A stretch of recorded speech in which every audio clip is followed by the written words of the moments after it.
오늘의 말씀은 레위기 25장 1절부터 22절까지 말씀입니다. 여호와께서 시내산에서 모세에게 말씀하여 이르시되 이스라엘 자손에게 말하여 이르라. 너희는 내가 너희에게 주는 땅에 들어간 후에 그 땅으로 여호와 앞에 안식하게 하라. 너는 6년 동안 그 밭에 파종하며 6년 동안 그 포도원을 가꾸어 그 소출을 거둘 것이나 일곱째 해에는 그 땅이 쉬어 안식하게 할지니 여호와께 대한 안식이라. 너는 그 밭에 파종하거나 포도원을 가꾸지 말며 내가 거둔 후에 자라난 것을 거두지 말고 가꾸지 아니한 포도나무가 맺은 열매를 거두지 말라. 이는 땅의 안식년임이니라. 안식년의 소출은 너희가 먹을 것이니 너와 내 남종과 내 여종과 내 품꾼과 너와 함께 거류하는 자들과 내 가축과 내 땅에 있는 들짐승들이 다 그 소출로 먹을 것을 삼을지니라. 너는 7 안식년을 계수할지니 이는 7년이 7번인즉 안식년 7번 동안 곧 49년이라. 일곱째 달 열흘날은 속죄일이니 너는 뿔나팔 소리를 내되 전국에서 뿔나팔을 크게 불지며 너희는 50년째 해를 거룩하게 하여 그 땅에 있는 모든 주민을 위하여 자유를 공포하라. 이 해는 너희에게 희년이니 너희는 각각 자기의 소유지로 돌아가며 각각 자기의 가족에게로 돌아갈지며 그 50년째 해는 너희의 희년이니 너희는 파종하지 말며 스스로 난 것을 거두지 말며 가꾸지 아니한 포도를 거두지 말라. 이는 희년이니 너희에게 거룩함이니라. 너희는 밭의 소출을 먹으리라. 이 희년에는 너희가 각기 자기의 소유지로 돌아갈지라. 내 이웃에게 팔든지 내 이웃의 손에서 사거든 너희 각 사람은 그의 형제를 속이지 말라. 그 희년 후의 연수를 따라서 너는 이웃에게서 살 것이요 그도 소출을 얻을 연수를 따라서 내게 팔 것인즉 연수가 많으면 너는 그것의 값을 많이 매기고 연수가 적으면 너는 그것의 값을 적게 매길지니 곧 그가 소출의 다소를 따라서 내게 팔 것이라. 너희 각 사람은 자기 이웃을 속이지 말고 내 하나님을 경외하라. 나는 너희의 하나님 여호와이니라. 너희는 내 규례를 행하며 내 법도를 지켜 행하라. 그리하면 너희가 그 땅에 안전하게 거주할 것이라. 땅은 그것의 열매를 내리니 너희가 배불리 먹고 거기 안전하게 거주하리라. 만일 너희가 말하기를 우리가 만일 7째 해에 심지도 못하고 소출을 거두지도 못하면 우리가 무엇을 먹으리요 하겠으나 내가 명령하여 6째 해에 내 복을 너희에게 주어 그 소출이 3년 동안 쓰기에 족하게 하리라. 너희가 8째 해에는 파종하려니와 묵은 소출을 먹을 것이며 9째 해에 그 땅에 소출이 들어오기까지 너희는 묵은 것을 먹으리라. 네, 오늘 본문에는 안식년과 희년에 관한 내용이 설명되어 있습니다. 자, 안식년과 희년에 대해서 우리가 살펴보면서 먼저 염두에 둬야 할 중요한 원리가 있습니다. 이스라엘의 절기들을 살펴보면 이 숫자와 아주 깊은 관련성이 있는데 특히 숫자 7과 관련이 되어 있다는 사실을 여러분들이 아마 눈치를 채셨을 겁니다. 예를 들면 안식일 7번째 날, 안식년 7번째 해, 또 희년 안식년이 7번 반복된 다음에 그 다음에 이런 식으로 7이라는 숫자가 굉장히 중요하게 쓰이고 있다는 것을 알게 될 겁니다. 왜냐하면 7은 대표적인 완전수고 또한 하나님의 숫자이기 때문이다. 이렇게 우리가 알아두면 좋겠습니다.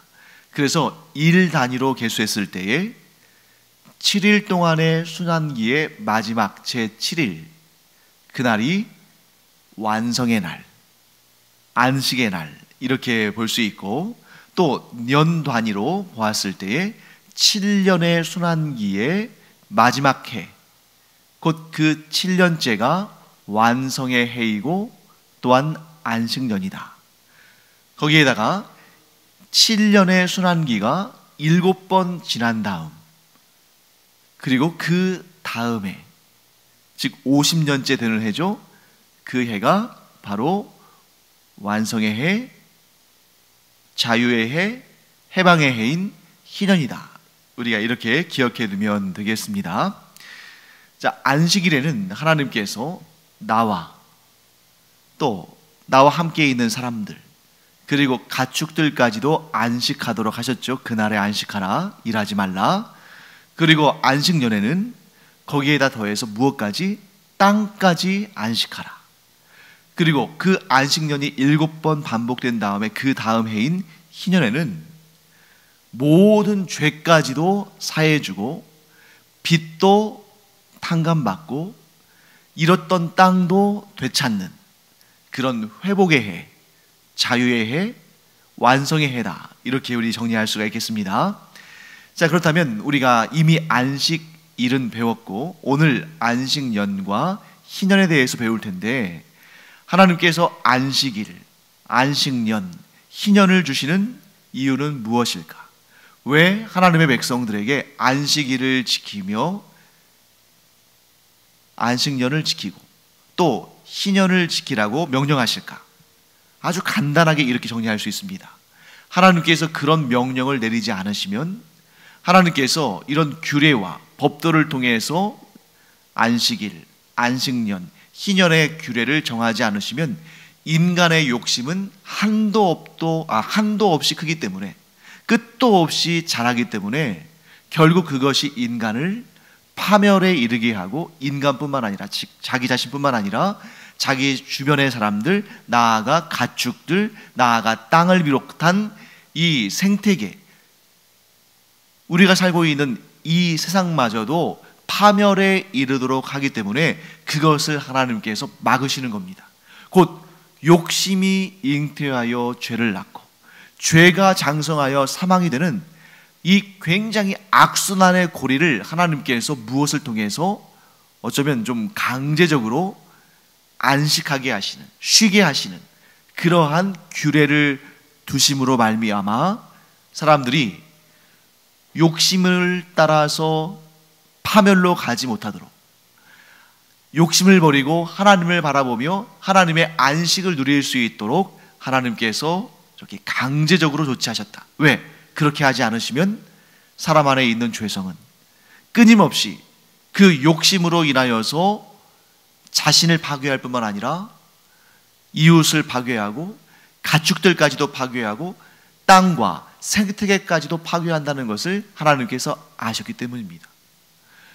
그런데 오늘날 이 구약의 율법들을 사람들이 별로 관심을 갖지 않죠. 구약의 율법을 지킴으로 말미암아 구원받는 것은 아니기 때문입니다. 하지만 제가 누누이 설명드립니다만 그 율법 안에 담긴 하나님의 뜻을 알아야 우리가 온전해질 수 있다는 거죠. 그러니 보십시오. 오늘날 지금 얼마 전에 서울을 비롯한 중부 지역에 아주 강한 폭우가 내려서 많은 인명 피해와 또 재산 피해가 나지 않았습니까? 그런데 우리가 뉴스를 보면 알 수 있습니다만 이런 현상이 우리나라에서만 발생하는 것이 아니라 세계 곳곳에서 이러한 환경 파괴로 인한 문제들이 발생하고 있죠.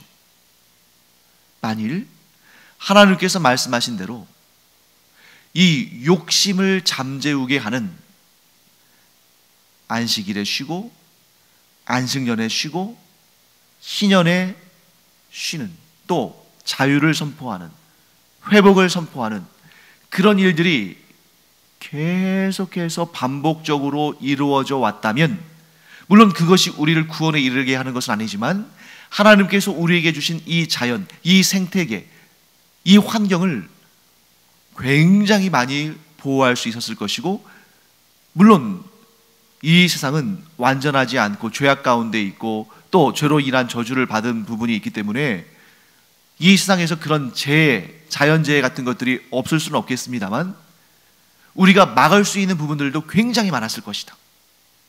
그런데 이 인간의, 이 인류의 욕심으로 말미암아 자신도 쉬지 않고 이웃도 쉬지 못하게 하고 가축도 쉬지 못하게 하고 생태계도 쉼없이 이렇게 이 사람의 욕심으로 인해서 파괴되어지고 그 질서가 무너짐으로 말미암아 오늘날 정말 이렇게 무시무시한 자연재해들을, 환경 파괴를 보고 있는 것이죠.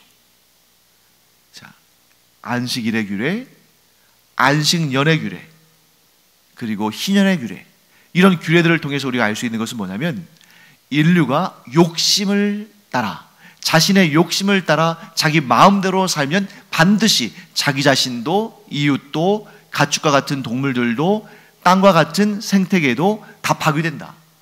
다 멸망으로 나갈 수밖에 없다. 하지만 인간이 욕심을 따라가지 아니하고 하나님을 따르며 하나님을 믿기 까닭에 하나님의 명령대로 살아가면 나도 살고 이웃도 살고 가축들과 같은 그러한 동물들, 식물들도 살고 땅과 같은 환경, 생태계도 살아나게 된다. 너무나 단순한 원리지만 왜 이것을 못 지킵니까? 인간의 욕심, 그 탐욕이 쉬지 못하게 하는 것이고 하나님의 명령을 따르지 않고 환경을 파괴하는 것으로 나타나는 것입니다. 그렇기 때문에 오늘 우리가 이 본문을 읽으면서 항상 우리가 마음속에 두어야 할 내용, 하나님의 말씀에 순종하며 살면 다 산다, 다 좋다, 모두에게 유익이다. 그런데 하나님의 말씀을, 하나님의 명령을 따르지 않고 살면 결국에는 나나 너나 가축들이나 생태계나 모든 것이 파멸로 나아갈 수밖에 없다 하는 것을 보게 됩니다. 자, 이제 그러면 구체적으로 안식년과 희년의 규례가 어떠한 특징을 가지고 있는지를 살펴보겠습니다. 안식년, 7년 주기라는 거예요. 이스라엘의 이 시간 개념은 7년 주기, 그러니까 일주일은 하루하루씩 세는 이런 하루하루의 그 날짜의 단위는 7일을 주기로 반복이 되고 1년은 1년 살아가는 그 연 단위는 7년을 주기로 반복된다는 거죠. 그래서 7년을 주기로 해서 7번의 안식년이 지나고 그 다음에 즉 50년째 해가 희년이라서 다시 리셋, 다시 원래대로 돌아가는, 곧 빚을 지거나 자유를 잃거나 땅을 잃은 자들이 다시 그것을 회복하는 리셋이 되는 거예요. 50년. 그러면 이런 50년의 희년이 두 번이 반복되면 어떻게 되겠습니까? 한 세기, 100년이 지나는 거죠. 아주 과학적인 그러한 오늘날 우리가 보기에도 과학적인 그런 주기입니다. 1년 단위로 7년이 한 세트, 그 7년이 7번 지나면 49년, 그리고 그 49년의 다음 해가 희년, 리셋되고 그러한 주기, 즉 50년의 주기가 두 번이 반복되면 한 세기가 지나는 이런 방식으로 이 타임 스케줄이 짜 있는 거죠. 하나님께서 정하신 것입니다. 그래서 이 하나의 세트, 7년 단위의 하나의 세트에서 하나님은 뭐라고 말씀하시냐면 6년 동안은 열심히 하나님께서 주신 땅에서 열심히 일하고 먹고 살아라. 그러나 7년째에는 땅을 안식하게 하라 하고 말씀하십니다. 그래서 이 안식을 여호와께 대한 안식, 오늘 본문의 4절 말씀은 이 안식년을 여호와께 대한 안식이라고 말씀하고 있어요. 왜 여호와께 대한 안식이겠습니까? 여호와께 대한 믿음이 있어야만 지킬 수 있거든요. 여호와께 대한 믿음이 없으면 이 안식년의 규례는 지킬 수가 없습니다. 왜? 아니, 한 해를 완전히 농사를 짓지 말라는 것은 모든 산업이 올스톱 된다는 거잖아요. 모든 산업이 올스톱 되면 뭘 먹고 살지? 당장 올해는 작년에 추수한 것을 먹는다 하지만 올해 농사를 안 지으면 내년 그 한 해는 어떻게 먹고 살지? 당장 이런 걱정이 생기기 때문에 하나님께 대한 믿음이 없으면, 여호와께 대한 믿음이 없으면 이 안식년은 지킬 수가 없는 겁니다. 그렇기 때문에 4절에서 안식년을 지칭해서 여호와께 대한 안식이라고 설명하고 있는 것이죠. 안식년에는 농사를 짓지 않습니다. 그런데 오늘 본문을 여러분들이 읽어보시면 조금 이게 무슨 뜻인가 하고 좀 애매하게 느껴지는 부분이 있을 수 있어요. 그래서 제가 한번 읽어보고 그 뜻을 설명드리겠습니다. 5절, 6절, 7절 말씀입니다. 오늘 본문에 내가 거둔 후에 자라난 것을 거두지 말고 가꾸지 아니한 포도나무가 맺은 열매를 거두지 말라. 이는 땅의 안식년임이니라. 안식년의 소출은 너희가 먹을 것이니 너와 내 남종과 내 여종과 내 품꾼과 너와 함께 거류하는 자들과 내 가축과 내 땅에 있는 들짐승들이 다 그 소출로 먹을 것을 삼을지니라. 자, 5절 말씀에 내가 거둔 후에 자라난 것을 거두지 말아라. 가꾸지 아니한 포도나무가 맺은 열매를 거두지 말아라. 거두지 말라고 하셨는데 6절 말씀에 안식년의 소출은 너희가 먹을 것이다. 이 5절과 6절이 좀 안 맞는 것처럼 보이잖아요. 농사 짓지 말아라. 파종하지 말아라. 거두지도 말아라. 포도나무에 가지를 치거나 하는 그런 작업도 하지 말아라. 즉 포도나무를 가꾸지 말아라. 거두지 않았어요? 곡식도 거두지 않았고 포도나무의 열매도 거두지 않았습니다. 그런데 6절 말씀에 안식년의 소출은 너희가 먹을 것이다. 너와 내 남종과 내 여종과 내 품꾼과 너와 함께 거류하는 자들이 먹을 것이다. 안 맞는 말처럼 보이잖아요. 근데 무슨 뜻이냐면, 자, 안식년 전해에 추수하죠. 그때 추수한 다음에 안식년에도 그 밭에서 그 땅에서 농작물은 자랍니다. 왜요? 추수하다가 뭐 씨앗이 떨어지거나 또는 자연적으로 뭐 씨앗이 뿌려지거나 해서 그 땅이 농사를 짓지 않는다 할지라도 뭔가가 자라죠. 또한 포도나무도 마찬가지입니다. 포도나무에 가지를 치지 않고 포도나무를 가꾸지 않아도 자연적으로 포도나무에서는 열매가 맺힙니다. 뭘 말씀하냐면 안식년에는 경작하지 말아라. 포도나무를 다듬지도 말아라. 그래도 그곳에서 농작물이 자랄 것이다. 그것을 먹어라. 그런데 추수하지 말고 먹기는 하라. 이게 무슨 뜻이냐면 추수를 하지 않는다는 것은 낫이나 쟁기나 뭐 이런 농기구들을 사용해서 본격적으로 그 밭에 있는 농작물과 포도원에 있는 포도 열매를 따지 말라는 거예요. 그러면 어떻게 하느냐? 안식년의 주인은 하나님이시기 때문에 비록 내 소유의 밭이라 할지라도 내 소유의 포도나무라 할지라도 거기에서 자연스럽게 발생하는 곡식과 포도나무 열매는 모든 사람들이 공유한다는 겁니다. 그러니까 내 밭이지만 내 포도원이지만 누구나 와서 그 안식년에 맺은 곡식과 열매를 따먹을 수 있는 거예요. 단 뭘 하면 안 돼요? 기구를 가지고 본격적으로 추수하거나 열매를 따면 안 된다는 겁니다. 또한 나 역시도 그 사람들과 똑같이 내 밭에서 손으로 이삭을 따거나 필요한 만큼 손으로 포도나무 열매를 따서 먹을 수 있어요. 그런데 내 밭에서 뿐만 아니라 내 이웃의 밭에 가서도 거기에서 손으로 밀리삭을 따거나 포도 열매를 따거나 뭐 올리브 열매를 따거나 해서 먹을 수 있다는 거예요. 그러니까 이걸 막 완전히 기구를 가지고 가서 농기구들을 가져가서 그냥 욕심껏 막 싹쓸이해서 와서는 안 되고 맨손으로 가서 그날 혹은 한 달, 두 달 먹을 만한 것들을 먹을 양만큼만 필요한 것들을 가져와서 먹을 수 있다 하고 말씀하시는 것입니다. 왜요? 그 해는 안식년이고 그 해에 자연스럽게 나온 곡식과 열매들은 하나님의 것이고 마치 만나를 주어다가 필요한 만큼만 주어다가 필요한 만큼만 먹듯이 안식년에 열린 곡식과 과일들은 필요한 만큼 만나를 하나님께로부터 받는 것 같은 그런 정신으로 가져다가 먹어라 하고 말씀하시는 것입니다. 그 다음에 희년을 볼까요? 7번의 안식년이 지나면 7, 7에 49잖아요. 그 49년의 다음에, 즉 50년째가 희년입니다. 이 희년에는 희년에 해당하는 그 해에 7월 10일 곧 대속죄일에 전국에 뿔나파를 불어서 이 해는 희년이다 하는 것을 선포하는 겁니다. 우리가 7월 10일이다 하니까 희년이 된 해에 한참 지난 다음에 희년을 선포한다는 뜻이 아니고, 이스라엘의 달력은 7월이 정월이죠. 7월에 새 해가 시작됩니다.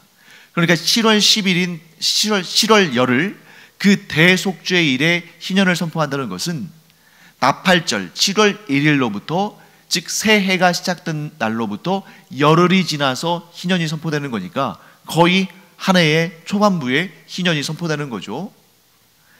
희년이 선포되는 그 해, 곧 50년째 해는 하나님께서 지극히 거룩하게 하신 날입니다. 그래서 이 해에는 회복되고 복권되고 자유를 얻는 거예요. 자, 예를 들면 이런 겁니다. 이스라엘 사람들에게 있어서 땅은 팔 수 없는 거예요. 본질적으로. 왜냐하면 그 지파, 그 가문, 그 가정에게 주신 기업이기 때문에 하나님께서 직접 주신 기업을 팔 수는 없는 겁니다. 그렇기 때문에 이 사람들은 땅을 사고 판다 했을 때 이 땅을 완전히 주고 소유권을 넘겨주는 것이 아니라 이 땅의 소유권은 가지고 있지만 이 땅의 경작권을 넘기는 거예요. 예를 들면 이런 겁니다. 어떤 사람이 아주 가난해졌어요. 많은 빚을 졌습니다. 그래서 어쩔 수 없이 돈을 받아야 되는데 어디 가서 뭘 장사를 할 수도 없고 뭘 내다 팔 것도 없습니다. 그럴 때 어떻게 하냐면 하나님께서 그 가정에 기업으로 주신 땅이 있는데 그 땅을 저당 잡히듯이 맡기고 자기는 그 집에 들어가서 종사를 한다거나 이렇게 되는 거예요. 그러니까 이 땅의 소유권을 완전히 넘기는 것은 아니지만 이 땅의 경작권을 넘기는 거예요. 그럼 어떻게 넘기느냐? 이렇게 합니다. 오늘 본문의 말씀에 하나님께서 뭐라고 말씀하시냐면 너의 이웃을 속이지 말라. 그러니까 아주 정확하게 계산해서 그 가치를 책정해서 받아라. 그러면 그 가치를 책정하는 방법이 뭐냐? 어떤 식으로 해서 그 경작권을 팔고 돈을 받아오느냐? 어떤 방식이냐? 희년이 기준이 되는 거예요. 예를 들면 희년까지 10년이 남았다. 그러면 10년 분량의 경작권을 넘기는 겁니다. 그래서 1년에 그 밭에서 예를 들어서 1,000만 원의 소출이 난다. 그러면 10년이다. 그러면 어떻게 되는 거예요? 10년에 해당하는 그러한 소출 1,000만 원에 10배니까 1억이겠죠? 하지만 그 1억이지만 그 사이에 또 안식년이 끼어 있으니까 그 안식년에 해당하는 1,000만 원만큼은 또 빼야겠죠? 이런 식으로 안식년까지 얼마의 기간이, 희년까지 얼마의 기간이 남았는가 하는 것을 정확하게 예수해서 그만큼의 그 밭에서 나올 수 있는 소출에 대한 그 금액을 계산해서 경작권을 넘기고 돈을 받아라. 이렇게 되는 것입니다. 자, 이해가 되시죠? 그러니까 이 희년이 정해져 있으니까 그 희년까지 남은 기간만큼의 시간에 그 가치를 계산해서 경작권을 넘기고 대신 돈을 받아서 빚을 갚거나 생활비를 쓰거나 이렇게 한다는 거죠. 정말 중요한 것은 이것입니다. 하나님께서 광야에서 만나를 주실 때 무엇을 하나님께서 아셨냐면 사람들은 쉬라고 해도 쉬지 않는다는 사실을 하나님께서 너무나 잘 아셨어요. 왜 안 쉴까요? 욕심 때문에. 조금이라도 더 거두려고.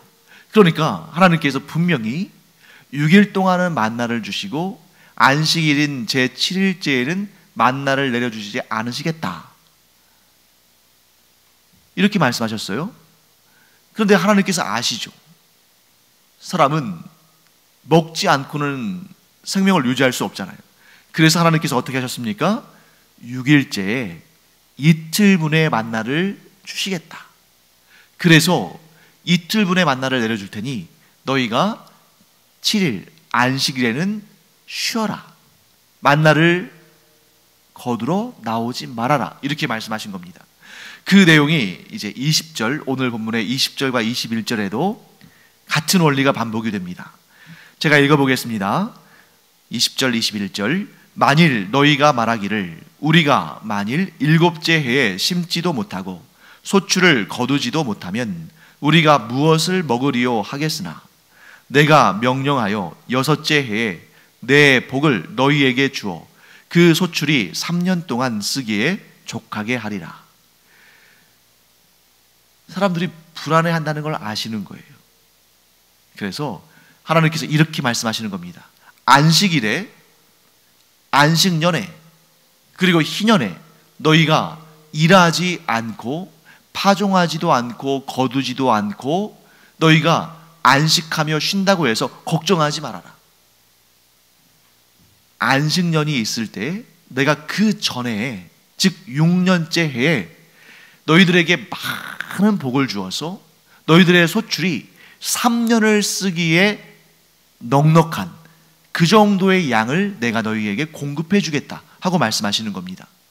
그런데 여러분, 한 해를 파종하지 않으면 그 해와 또 그 다음 해까지 2년 동안 먹고 살 것이 막막한 거잖아요. 그러면 2년 분량의 소출을 하나님께서 그 전에 주시면 되는데 6년째에, 그런데 왜 6년째에 3년 몫을 주시겠다 하고 말씀하시냐면 이 희년을 염두에 두신 겁니다.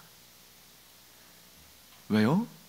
사람들이 6년째 2년 분량의 소출만을 얻으면 희년에 가서는 두려워서 희년을 안 지킬 수 있다는 거예요. 왜?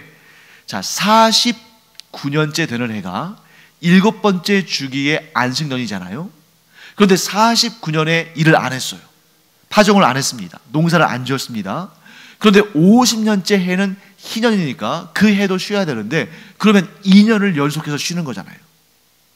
2년을 연속해서 쉬어버리면 안식년을 지켰던 사람이라 할지라도 보통 하나님께서 6년째 되면 3년치 분량을 주셨는데 만약에 2년치를 주셨다면 2년치 분량을 주셨는데 그런데 내년은 희년이라 우리에게 3년치 분량이 필요한데 안 되겠다. 일해야겠다. 이럴 수 있잖아요. 그러니까 아예 하나님께서 처음부터 6년째 해에 즉 안식년을 앞두고 3년치 쓸만한 소출을 주심으로 말미암아 희년도 그들이 기쁜 마음으로 안정된 마음으로 안심하고 지킬 수 있도록 하나님께서 배려해 주신 것입니다. 자, 여기에서 우리가 뭘 알 수 있습니까? 하나님께서 이렇게 말씀하시는 거죠. 예수님을 통해서 우리에게 말씀하신 내용입니다. 너희가 무엇을 먹을까? 무엇을 마실까? 염려하지 말라. 그것은 다 이방인들이 걱정하는 것이고 이방인들이 하는 생각이다. 너희는 하나님께서 다 채워주신다. 너희에게 필요한 것이 무엇인지 하나님은 이미 아시고 너희를 위해서 다 예비하셨다. 사랑하는 성도 여러분, 오늘 우리가 안식년과 희년에 대해서 배웠는데 우리는 오늘날 이 현대화된 세상 가운데서 안식년도 희년도 지키지 않고 살고 있죠. 또한 그런 율법적인 요구가 우리의 구원을 위해서 요구되는 것도 아닙니다. 그러나 이 안식일, 안식년, 희년의 의미만큼은 거기에 담긴 하나님의 마음만큼은 우리가 분명히 알아야 되죠. 하나님께서 무엇을 위해서 이러한 제도를, 이러한 규례를 주신 것입니까? 욕심에 끌려가는 인생을 살지 말고 하나님을 믿고 의지함으로 하나님의 은혜 가운데에서 안식하라. 안식도 믿음이 있어야만 할 수 있는 것이다. 그러므로 우리가 진정 믿는 사람이라면, 우리가 진정 하나님을 믿는 사람들이라면 하나님의 은혜 가운데 안식할 수 있어야 한다. 우리의 욕심을 잠재우고 우리의 욕심을 따라가는 것이 아니라 하나님을 따라감으로 평안한 안식이, 평안한 평강이 우리 안에 있기를 간절히 축원합니다. 기도하겠습니다. 하나님 감사합니다. 저희가 하나님을 믿고 의지하기 까닭에 쉴 수 있고 안식을 누릴 수 있고, 또한 그 쉼과 안식 가운데서도 불안해하지 않고 하나님께서 가장 좋은 것을 꼭 필요한 만큼, 꼭 필요한 때에 저희들에게 허락하신다는 그 믿음을 버리지 않고 끝까지 지킴으로, 욕심을 따라 살아가는 인생이 아니라 하나님을 믿고 의지함으로 영육간에 안식을 누리는 삶을 살게 하여 주시옵소서. 감사드리며 예수님의 이름으로 축복하며 기도합니다. 아멘. 기도하는 시간입니다. 우리가 불안한 이유가 뭐예요? 하나님을 온전히 믿지 못하기 때문이죠. 그러니까 불안하고 걱정이 되죠. 또한 불안하고 걱정이 되니까 욕심을 내는 겁니다. 뭐라도 조금 있을 때 더 좀 챙겨 놓으려고 하나님께서 가장 좋은 것을, 우리에게 가장 좋은 것을 가장 좋은 때에 풍족하게 허락하실 줄 믿습니다. 그래서 우리가 기도할 때 하나님의 그 풍성한 은혜를 구하고, 또한 우리가 하루하루 무엇을 먹을까 무엇을 입을까 그렇게 걱정하고 염려하는 데 시간을 쓰는 것이 아니라 하나님께서 우리에게 맡겨주신 그 하나님 나라의 비전, 그의 나라의 비전을 위해서 기도하는 우리가 되기 바랍니다. 기도하겠습니다.